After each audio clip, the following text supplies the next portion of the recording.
Hello and welcome back. Episode number 24 की starting होती है और हमें दिखाया जाता है कि डीमन किंग और हुंची दोनों साथ में खाना खा रहे होते हैं। हुंची कहती है कि क्या वह काफ़ी कमज़ोर है और क्या उसकी मदद कर सकता है सारी डीमंस और इमोर्टल पावर को समझने में, क्योंकि वो अकेली काफ़ी नहीं। अगर वो मदद नहीं कर सकते तो प्लीज़ दोबारा ऐसा मत कहना कि वो स्पेशल है। इतने में डीमन किंग गुस्सा हो जाता है और कुइमो के पेपर वर्क नष्ट करते हुए कहता है कि मेरे पीछे आओ, ताकि हुंची को उसकी पावर्स के बारे में बता सके। वहाँ कुइमो दोनों को ढूंढता हुआ जंगल के रास्ते आ रहा होता है। सडनली उसे एहसास होता है कोई उसका पीछा कर रहा है। यह जाइए होता है जो क्विंची पैलेस से आया होता है। उसने कुइमो के बारे में काफ़ी अफवाहें सुनी होती है। वह क्विंची पैलेस में काफ़ी ज़्यादा फेमस होता है। कुइमो कहता है कि उसने हुंची के बारे में उसके बारे में सुना है और कहता है कि ये सब अफवाहें, इन सब पर ध्यान मत दो। और क्या हुंची ने इसके बारे में सुना है? तो जाय कहता है कि उनके पास और भी काफ़ी ज़्यादा काम होते हैं और वो इन सब बातों में इंटरेस्ट नहीं दिखाती है। क्या आप सच में उन्हें पसंद करते हैं और क्या वो जानती हैं?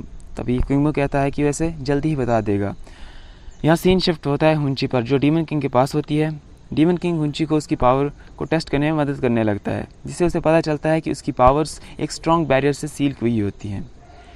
इसी कारण वो अपनी पावर्स को कल्टीवेट नहीं कर पा रही थी। वह हुंची से अपने साथ डीमन रिल में चलने के लिए कहता है, ताकि वो उसकी पावर्स बैरियर को ब्रेक कर सके। इसके बाद वो वहाँ से बाहर आ जाती है, यह सोचते हुए कि डीमन किंग ने जो उसके बारे में कहा है क्या वो उसे एक्सेप्ट करे या नहीं। बाहर आते ही वह कुइमो से मिलती है, जो कुछ फ्लावर्स अपने हाथ में लिए खड़ा होता है। वो कहता है कि उसे हुंची से कुछ कहना है, लेकिन हुंची उसके कुछ कहने से पहले ही उससे पूछ लेती है कि ये फ्लावर तुम कहाँ से लाए, क्योंकि ये काफ़ी रेयर फ्लावर हैं जो 100 साल में एक बार खिलते हैं। इनका यूज़ मेडिसिन के लिए होता है और कुछ टाइम बाद इनके ऊपर बीज लगने वाले थे। सडनली कोई पीछे आवाज़ देता है कि मेरे फ्लावर्स किसने चुराए। बेचारा कुइमो बिना कुछ कहे वहाँ से चला जाता है। अब सीन शिफ्ट होता है जिंगझाओ पे, जो कि हेवनली क्वीन के पास जाती है ताकि अपने और कुइमो की शादी के बारे में बात कर सके। वह कहती है कि ताइकेंग स्पीयर ने कुइमो को चुना है और अब वो मोस्ट पावरफुल इमोर्टल बन चुका है, तो वो अपनी पूरी लाइफ उसके साथ बिताना चाहती है। इतने में हेवनली क्वीन कहती है कि क्विंची पैलेस में और भी बहुत सारे गॉड्स हैं, तो वो कुइमो को इतना इम्पोर्टेंस क्यों देती है। तो वैसे भी सभी जानते हैं कि वो हुंची को पसंद करता है। इतने पे जिंगझाओ कहती है कि ऐसा नहीं है, कुइमो बाकियों से अलग है और ज़रूर हुंची ने उस पर कोई जादू किया हुआ है। और वैसे भी आप इतनी पार्शलिटी तो कर ही सकती हैं, क्योंकि मैं आपकी बेटी हूँ और इसी कारण आपने अपना मैजिकल अम्ब्रेला मुझे दिया है। इसके बाद दोनों बात कर रहे होते हैं और जिंगझाओ कहती है कि वो मैजिकल अम्ब्रेला भी हुंची के कारण काफ़ी डैमेज हो चुका है। क्वीन अम्ब्रेला को देखती है, उसे पता चलता है कि इस पर डीमन पावर का स्पेल लगा हुआ है। लेकिन सीन शिफ्ट होता है क्वीन पर, जो कि पिलग्रिमेज हॉल में चली जाती है और वहाँ जाने के बाद वो सभी को बाहर जाने के लिए कहती है। अब हमें पास्ट के कुछ सीन दिखाए जाते हैं जब शांगो, चीफ वॉट और बाइजुई और तांगी हॉल में एंजॉय कर रहे होते हैं। इससे उसे गुस्सा आने लगता है। वह कहती है कि उसने सोचा था 60,000 साल पहले गॉड रिल्म के तबाह होते ही सारे के सारे गॉड्स वहाँ सील हो चुके थे, लेकिन कभी सोचा नहीं था कि त्यांगी, बाइजुई और शांगू गॉड रिल्म से बाहर हैं। अब हमें पता चलता है कि वो इस कहानी की मेन विलेन है। अब सीन शिफ्ट होता है कुइमो पे, जो कि चाय बना रहा होता है। इतने में हुंची वहाँ आ जाती है और कहती है कि जाए कहाँ है, मैंने उसे तुम्हारी मदद के लिए भेजा था, तुम्हारे घाव अभी तक भरे नहीं है। तो कुइमो कहता है कि उसे किसी की मदद की ज़रूरत नहीं और उसके हाथ पकड़ के उसे नीचे बिठाता है और कहता है कि ये देखो, ये इंसानों की टेक्निक है। जब हम धीमी आंच पर किसी चीज़ को पकाते हैं तो इसका स्वाद बहुत ज़्यादा अच्छा हो जाता है। हुंची कहती है कि तुम्हारी पावर्स काफ़ी स्ट्रॉन्ग है और तुम खाना भी अच्छा बनाते हो। तो कुइमो कहता है कि ऐसा नहीं है, लास्ट टाइम जब उसने खाना बनाया था तो ऑलमोस्ट जल ही गया था। इस पर हुंची कहती है कि नो मैटर तुम कैसा भी खाना बना होगा, हमेशा उसे एंजॉय करती है। कुइमो उसे किस करने की कोशिश करता है लेकिन नाकाम हो जाता है। अब हमें डीमन गॉड को दिखाया जाता है कि जो जंगल के रास्ते जा रहा होता है। इतने में उस पर एक मास्क लेडी हमला कर देती है। दोनों में लड़ाई शुरू हो जाती है। हुंची और कुइमो उसी जंगल के रास्ते जा रहे होते हैं। स्पिरिचुअल पावर को देखकर कुइमो वहाँ आ जाता है। मास्क लेडी, जो कि क्वीन खुद होती है, कुइमो को देखकर वहाँ से भाग जाती है। अब सीन शिफ्ट होता है क्वीन पे, जो कि मेडिटेट कर रही होती है और अपनी सर्वेंट से कहती है कि आज उसने पैलेस के बाहर त्यांगी को देखा, जो कि उसका एक काफ़ी पुराना राज जानता है, जो बाद में उसके लिए मुसीबत बन सकता है। और क्विंगमू उसके पास ताकिंग स्पीयर है। अगर वो सच में बाइजू है तो वो भी खतरा है, लेकिन क्विंगमू अगर वो क्विंगमू है तो उसकी पावर्स को हम अपने लिए यूज़ कर सकते हैं। क्वीन की सर्वेंट वहाँ से चली जाती है और प्रिंसेस जिंगझाओ वहाँ आ जाती है। वह सर्वेंट की तरह सल्यूट करती है और क्वीन पूछती है कि तुम ऐसा बिहेव क्यों कर रही हो। तो वह बताती है कि चीफ गॉड से उसकी शादी की बात करे। अब सीन शिफ्ट होता है डीमन किंग के पास, जो कि हुंची से बात कर रहा होता है। हुंची कहती है कि अगर तुम मेरे अंदर की सील को ब्रेक कर दोगे तो अगर कुछ भी इसके लिए पे करने के लिए तैयार है। लेकिन डीमन किंग कहता है कि इसका रिज़ल्ट क्या होगा वो नहीं जानता। हुंची कहती है कि अगर वो इस काबिल बन जाए कि अपने अंदर की सील को ओपन कर सके तो शायद वो अपने फादर को ढूंढ सकती है। तो डीमन किंग कहता है कि पता नहीं। तभी हुंची कहती है कि इसके परिणाम क्या क्या हो सकते हैं।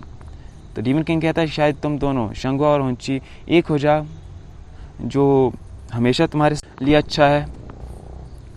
चाहे जो हो जाए वो हमेशा उसकी मदद करेगा, उसे प्रोटेक्ट करेगा, उसके कंधे पे हाथ रखता है।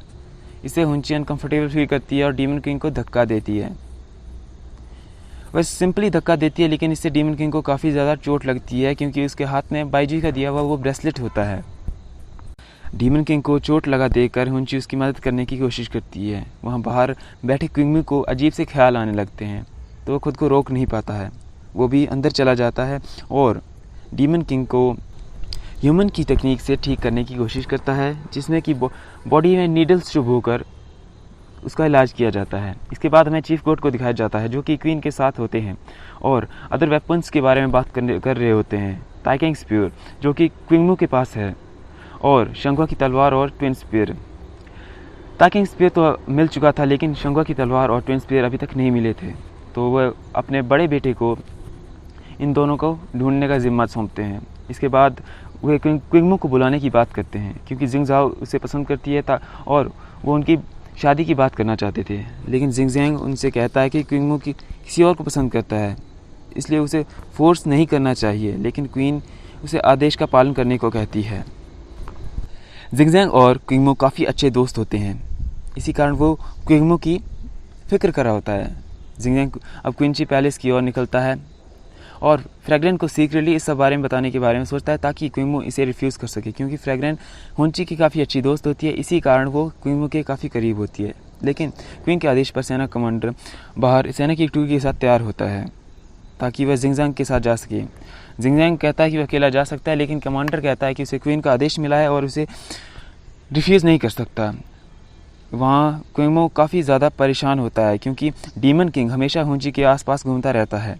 जाहिर से उसे पता चलता है कि डीमन किंग की तबीयत ख़राब है। इसी कारण हुंची उसके साथ माउंटेन की ओर वॉक के लिए गई है। उसी टाइम क्विंगमू का पपेट हुंची की एक बहुत ज़्यादा कीमती चीज़ लेकर आता है। जाये बताता है कि ये उसे बोशवान ने दी थी उसके बर्थडे के दिन।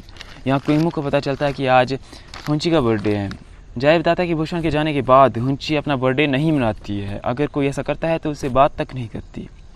और जाये से क्विंगमू एक फेवर मांगता है। अब हमें फ्रैग्रेंट को दिखाया जाता है, जो कि क्विंगमू से कहती है कि क्या तुम सच में ऐसा करना चाहते हो। क्विंगमू कहता है कि मुझे पता है कि उसे बर्थडे मनाना पसंद नहीं है, लेकिन इस बार वो ऐसा करेगा। फ्रैग्रेंट कहती है तो क्यों तुम मुसीबत खड़ी करना चाहते हो। क्विंगमू कहता है कि उसे विश्वास है कि इस बार हुंची अपना बर्थडे मनाएगी। अब हमें माउंटेन का दृश्य दिखाया जाता है जहाँ हुंची और डीमन किंग होते हैं। डीमन किंग उसे अपनी स्पिरिचुअल सील को ओपन करने के बारे में इंस्ट्रक्शन देता है और उसे फॉलो करने की बात कहता है। वह अपनी ताकत का कुछ पार्ट हुंची को देता है। वह हुंची मना करती है, लेकिन वो नहीं मानता। इसके बाद उसे फ्लावर देने की कोशिश करता है, लेकिन वहाँ फ्रैग्रेंट आ जाती है उन फ्लावर को ले लेती है। वह हुंची को अपने साथ ले जाती है। अब हमें क्विंगमू को दिखाया जाता है कि जो हुंची के बर्थडे की तैयारी कर रहा होता है। उसने हुंची के बर्थडे के लिए बर्थडे नूडल्स बनाए होते हैं। इतने में फ्रैग्रेंट और हुंची वहाँ पहुँच जाती है और हुंची कहती है बर्थडे नूडल्स, इसे किसने बताया। तो फ्रैग्रेंट कहती है कि मुझे इस तरह से मत देखो, मैंने इससे कुछ नहीं बताया। क्विंगमू हुंची को अपने पास बुलाता है और उसे अपने हाथों से बर्थडे नूडल्स खिलाता है और कहता है कि सिर्फ तुम्हारे बर्थडे के लिए ही नहीं, अगर तुम चाहो तो मैं तुम्हारे लिए कभी भी इसे बना सकता हूँ जब तुम्हारा मन करे। इसके बाद वह उसे जंगल ले आता है। क्विंगमू कहता है कि तुम्हें फायरफ्लाइज पसंद है ना, इसलिए तुम्हारे लिए फायरफ्लाइज। क्विंगमू कहता है कि अगर तुम्हें फायरफ्लाइज देखना पसंद है तो वह उसके साथ फायरफ्लाइज देख सकता है। अगर तुम्हें ट्रैवल करना पसंद है तो मैं तुम्हारे साथ ट्रैवल कर सकता हूँ। अगर तुम्हें पीस में रहना पसंद है तो वहाँ भी मैं तुम्हारे साथ रह सकता हूँ। बेशक तुम्हारे पिता तुमसे दूर हो गए, बोशवान तुमसे दूर हो गया, लेकिन मैं हमेशा तुम्हारे साथ रहूँगा। हुंची कहती है कि तुम मेरे अच्छे दोस्त हो, लेकिन असल ज़िंदगी में फायरफ्लाइज की तरह नहीं होता। इतने में क्विंगमू उसे गले से लगा कर कहता है कि वो उसका साथ हमेशा देगा, कभी उसे अकेला नहीं छोड़ेगा। क्विंगमू, मैं तुम्हें पसंद करता हूँ, बहुत ज़्यादा पसंद करता हूँ। इसके बाद वो हुंची को अपने साथ नॉर्थ सी पर ले जाता है और कहता है कि इस समंदर को देखो। हुंची कहती है कि तुम मुझे यहाँ क्यों लाए हो? तो क्विंगमू कहता है कि ये नॉर्थ सी है, मैं यहाँ पे पैदा हुआ था, डीमंस के बीच, डीमंस के साथ लड़ता हुआ। मुझे पता नहीं था कि मेरी ज़िंदगी का सही मकसद क्या है। यह जगह भी क्विंची पैलेस की तरह ही है, शांत और खाली, सिर्फ लहरों की आवाज़ ही सुनाई देती है। मेरी ज़िंदगी काफ़ी ज़्यादा अकेली थी तब तक जब तक मैं तुमसे नहीं मिला था। जब मैंने पहली बार तुम्हें देखा तो मुझे अपनी ज़िंदगी का सही पर्पस पता चला। मैं हमेशा तुम्हारे साथ रहना चाहता हूँ, अपनी लाइफ को तुम्हारे साथ स्पेंड करना चाहता हूँ। मैं तुम्हें बहुत ज़्यादा पसंद करता हूँ, प्लीज़ मुझे एक मौका देकर तो देखो। अब हुंची भी उस पर ट्रस्ट करने लगती है। दोनों एक दूसरे के गले लगाए थोड़ी देर वहाँ रुकते हैं। बाद में दोनों क्विंची महल पहुँचते हैं, जहाँ फ्रैग्रेन और दाइये उनका इंतज़ार कर रहे होते हैं। दाइये उसे ड्रिंक ऑफ़र करता है और क्विंगमू अपनी तलवार को बर्थडे गिफ्ट के रूप में उसे देता है। यह वही स्वॉर्ड होती है जिससे उसने नॉर्थ सी में डीमंस को हराया था। हुंची कहती है कि उसके पिता और बोशवान के बाद वही है जिसने इस तरह से उसे ट्रीट किया है। अब आतिशबाजी होने लगती है। डीमन किंग दूर से ये सब देख रहा होता है और उसे पास्ट में याद आ रहा होता है कि किस तरह से उसने शांगो के साथ वक्त बिताया था। इसके बाद क्विंगमू और हुंची एक दूसरे की बाहों में बैठे आतिशबाजी को देख रहे होते हैं। यहीं पे एपिसोड नंबर 24 समाप्त होता है। आगे के एपिसोड देखने के लिए चैनल को लाइक और सब्सक्राइब करना ना भूलें ताकि वीडियो आसानी से आप तक पहुंच सके।